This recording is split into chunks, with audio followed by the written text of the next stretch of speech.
renewed, that is by government. Now, our social media trends across the timeline on Twitter, how Ugandans have been reacting lately towards umeme, with the fact that they've been nationwide blackout. If you remember the 30th of November 2022, there was a nationwide blackout, something that sparked off anger crisis amongst different social media users within the country, and of course Ugandans had their grievances. Now this one is clearly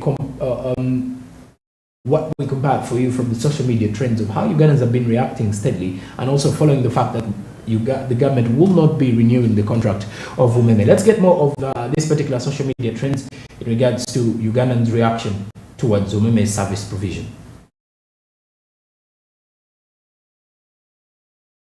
And Nada Anderson says, dear people, I hope you realize you can get a sort of system that can run 3 TV labs, computers for 2.5 million and never get an electricity bill, as new at umeme limited connection is around 2.7 million plus 140,000 inspection fees.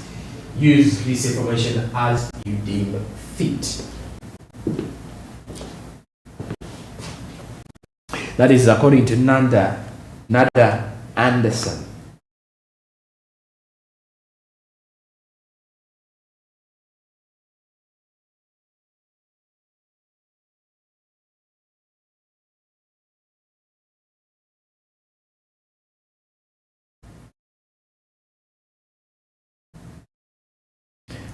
And this one is, that was a tweet from Mujuni Raymond, who said, "Women notify shareholders of a written communication from government that there will be no renewal of their concession." Now, that was a public notice as of 8 December 2022, with the fact that there was a pursuit to Rule 36(1)A and B of the Uganda Securities Exchange Listing Rules 2021 that the company is required to, amongst others, disclose its shareholders and the general public new developments in its sphere of activity, which are not public knowledge and which may lead to material movements in the ruling price of its listed securities.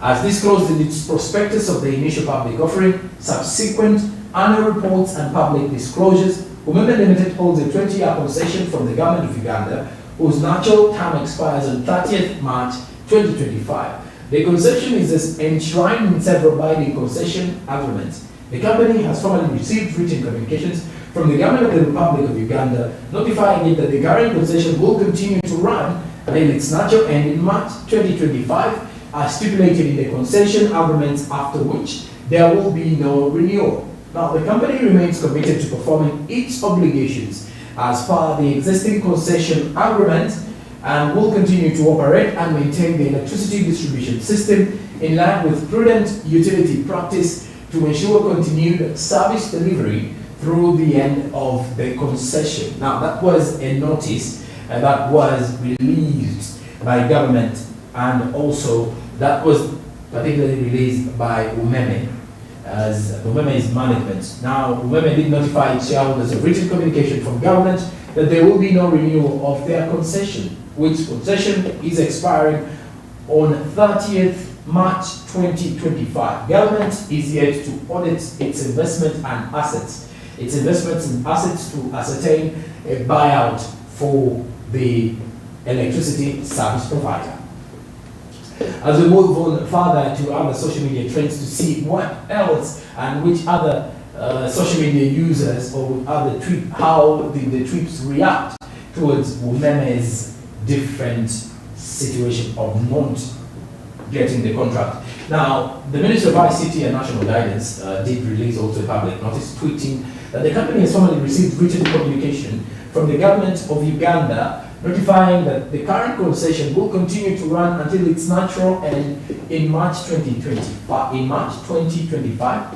And the ministry also tagged at Umeme Limited, hashtag the Ministry of ICT Uganda. So that is according to the Ministry of ICT and National Guidance's public notice. The company has formally now received written communication from the government of Uganda. Now, as we move on, Dhaka scheme at Bradley Cal 250 with a tweet that women might be removing their wires from poles since the contract won't be renewed. and of course you cannot run short of what the internet can produce. And at a time like this particular one, some people do believe that Umeme apparently is revenging with the fact that they are leaving the country. Now, Nikibo Uganda at Nikibo UG with the tweet that Umeme doesn't know that I'm using its Yaka meters as my alarm. Wow, how about that? Of course, the Yaka, remember the Yaka meter is always making sound in the morning. So Nikibo UG said Umeme doesn't know that I'm using its Yaka meters as my alarm. So sometimes when he has no electricity and power, with the blackouts that are happening across the region, and if you are to check the Umeme social media platforms and the website, you would clearly see that there are regions and there are areas, and especially those within and around the Kampala suburbs, that are already facing different load shedding across the country. And the reasons behind that has always been the fact that there is to do with a lot of electricity infrastructure vandalism. So that is exactly what is coming in from there, as Nikibo UG is tweeting. Now, Owen Frank 15 says, I think solar power is now a basic need in Uganda. Any other alternative to electricity, especially if you're not working in a setting that doesn't have backup generator. Remember limited, this is freaking crazy. Owen Frank 15 says, I think solar power is now a basic need in Uganda, or any other alternative to electricity, especially if you're not working in a setting that doesn't have backup generator. He did tag at Umeme Limited and believe that this is freaking crazy. Umeme Limited, Umeme Electricity. Lots of crisis coming in from there, with the fact that now government is also set to audit Umeme investments to ascertain who will be the buyer. So it is ideally something that you should be thinking of, with the fact that if you look at Umeme's the electricity sector here in Uganda, clearly giving you direction that besides the fact that Umeme has invested close to 760 million US dollars in the electricity distribution system. Now, in the 2021 financial report, Umeme noted that in the event of a natural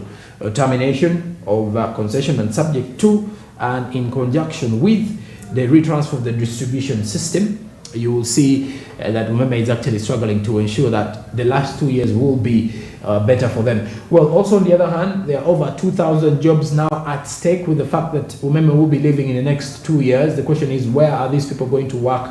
Will they be given jobs in the other service provider who will be taking up Umeme's role in the country or not? That is another side of the coin that we really need to closely look at. But also on the other hand, if you're to look at statements coming in from the Ministry of Energy and other electricity regulatory bodies, that one of the reasons behind the load shedding is has got nothing to do with Umeme. Sometimes you get to realize that the reason behind it is also got a lot to do with the fact that there is continuous cases of electricity infrastructure vandalism. This has cost the nation billions of shillings on an annual basis, with the fact that Ugandans keep on stealing electricity poles, keep on stealing this infrastructure that helps to push electricity to various regions. Well, Uganda does also export electricity out of the country, South Sudan country, to Kenya, Rwanda, and our neighboring countries, those neighboring countries of ours, but also looking steadily at the fact that we have hydroelectricity power here in the country, and also it is a sector that has boosted the growth of our industries within the country. The Rural Electrification Agency and system of distribution of electricity, especially into the rural area setting, has actually taken center stage, and it's something that you can easily see that in most of the rural areas now across the entire regions of Uganda have power connectivity, especially in the different town settings of these rural areas. So that clearly shows you that the 20-year concession where Umeme has been operating in Uganda is something they would be proud of for a while, but they've got a lot of challenges that they need to steadily work upon, of which challenges they need to greatly look back at and see how best they will be able to execute.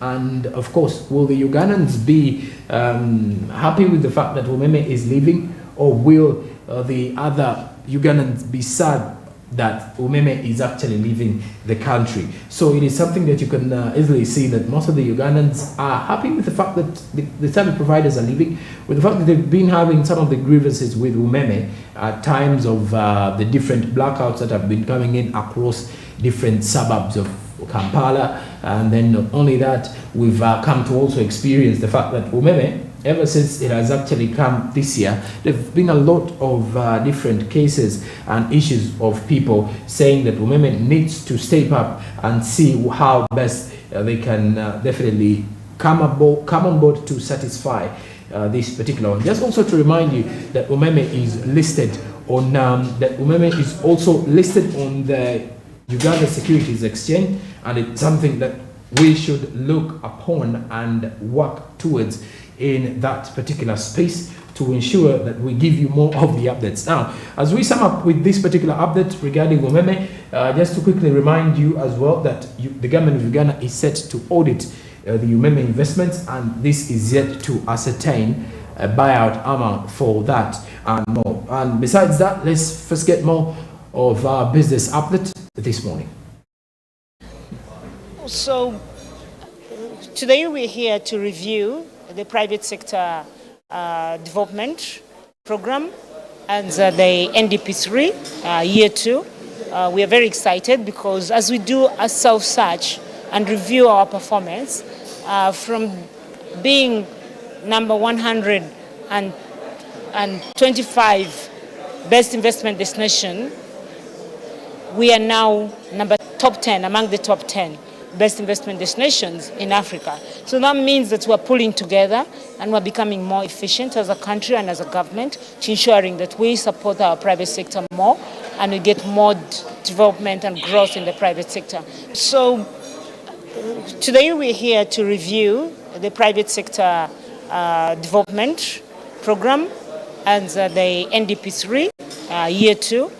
We are very excited because as we do a self-search and review our performance from being number 125 best investment destination, we are now top 10 among the top 10 best investment destinations in Africa. So that means that we're pulling together and we're becoming more efficient as a country and as a government to ensuring that we support our private sector more and we get more development and growth in the private sector, because the private sector feeds into the GDP or the growth of our country. So our country's GDP, as we do the first half of the review of our GDP review, the economy is growing at 5.2%, which is, in spite of COVID, it's on a steady path of growth, and we're very, very happy for that. So if we continue pulling together all the different key players come together, we would really achieve our target of wanting to be the top number 1 investment destination for private sector growth in Uganda, in Africa. It is cost of transport, among others, and this we have to fix them because we know all the challenges. The 4 big challenges, of course, cost of money. We're investing heavily in UDB to bring down the cost of money, and we're investing in Post Bank, we're investing in housing finance, and commercial banks are also coming together on board to support SMEs. And if we continue investing like this, we'll address the challenge of cost of money for the private sector borrowing. Then for cost of electricity, we're addressing it by making sure that as government, we take over the distribution and we're already doing the generation, so the distribution has to be done by government at a lower cost of 5 cents per megawatt, and making it reliable for our investors will be able to address this challenge. The cost of transport, as you know, our president is working so hard to build the standard gauge railway and our rail lines, and also our water transport. If we do that, we'll be able to achieve and address the challenge of cost of doing business, which comes as a result of cost of transport. You're welcome. And of course, that is Honorable Evelyn Anite on matters to do with the fact that Uganda's industrial sector is taking center stage. But you get to realize there are lots of other sectors that are attached to it. Look at the transportation. If you look at things that are boosting Uganda's growth of industries and Uganda's growth of investment, there are quite a number of those that are attached. And she humbly is requesting the people to get on board, Ugandans to support the government as well, and then to see how we can all benefit from this entire scope of the entire development in Uganda. So when you look at the Africa Investment Index, earlier on last week, Uganda was among the top 10 investment destinations. And her being the minister of basing onto that side of the investment world, you get to realize that it is something that we Ugandans should be very happy about. It is something that we Ugandans should highly appreciate, and we can as well learn to benefit from it in the long run. So ideally, let's pick up from there. Let's get more of those results and be proud of our motherland, Uganda. So is this particular morning. And of course, before we get into a break, the markets on the Zabu platform have already opened, by the way. Now, with the fact that they've already opened, if you've not yet opened up an account, what are you waiting for? Dial *292# MTN subscribers, and then follow the prompts, and it will clearly give you more on what to expect from the world of investment, and kickstart your investment journey with Zabu. Zabu says, my money, my future. Altex East Africa says, do something new. Now, as we grow and you grow, you need to identify the prospects of business and see yourself become what you need to become in the long run. Now, besides that, it is something that you quickly need to start up today. With a minimum of 15,000 Ugandan shillings, you'll be able to invest in bonds and securities. And of course, the markets open at 8:15 a.m. and close at 3:15 p.m. East African Standard Time. Zabu says, my money, my future. The markets are only closed during weekends and during public holidays. After the break, I'll be bringing you the latest from the world of sports business and also what is making headlines from the entertainment business. Stick around. Good morning.